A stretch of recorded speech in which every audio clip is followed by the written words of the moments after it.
మల్కాజిగిరి జిల్లా ఉప్పల్ మండలంలోని వేర్వేరు ప్రాంతాల్లో కబ్జా కోరల్లో చిక్కుకున్న పార్కు స్థలాలను హైడ్రా విడిపించింది. 85 కోట్ల రూపాయల విలువైన 7,000 గజాల స్థలాన్ని హైడ్రా కాపాడింది. వ్యవస్థలను మేనేజ్ చేసుకుంటూ కబ్జాలకు పాల్పడ్డ వారి ఆటలకు అడ్డుకట్ట వేసింది హైడ్రా. 1980లో 183 ప్లాట్లతో మల్లాపూర్ బాబానగర్ కాలనీ లేఅవుట్ను వేశారు. ఇందులో 3,000 గజాల స్థలాన్ని పార్కు కోసం కేటాయించారు. 1999 వరకు ఇది పార్కుగానే కొనసాగింది.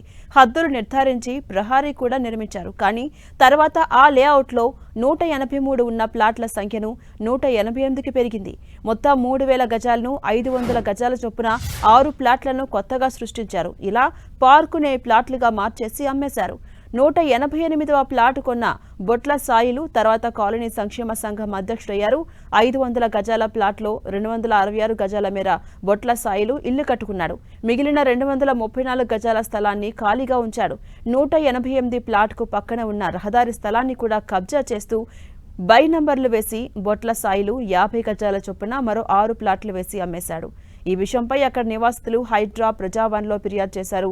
3,000 గజాల పార్కును కాపాడాలంటూ విజ్ఞప్తి చేశారు. హైడ్రా కమిషనర్ రంగనాథ్ ఆదేశాల మేరకు జీహెచ్ఎంసీ రెవెన్యూ అధికారులతో హైడ్రా అధికారులు క్షేత్రస్థాయిలో పరిశీలించారు. 3,000 గజాల పార్కుకు కేటాయించినట్టు నిర్ధారించారు. ఇప్పటికే కొన్ని నివాసాలు రాగా మిగిలిన 2,000 గజాల స్థలాన్ని పరిరక్షిస్తూ హైడ్రా ఫెన్సింగ్ వేసింది. పార్కు స్థలంగా పేర్కొంటూ హైడ్రా బోర్డులు ఏర్పాటు పెట్టింది. అలాగే ఉప్పల్ మండలం నాచారం గ్రామంలోని కార్తికేయ నగర్లో కూడా 3 ఓపెన్ ప్లేస్లతో పాటు పార్కులకు కేటాయించిన 5,000 గజాలను హైడ్రా కాపాడింది. పార్కు స్థలాలను కాపాడిన హైడ్రాకు అటు స్థానికులు ధన్యవాదాలు చెబుతున్నారు.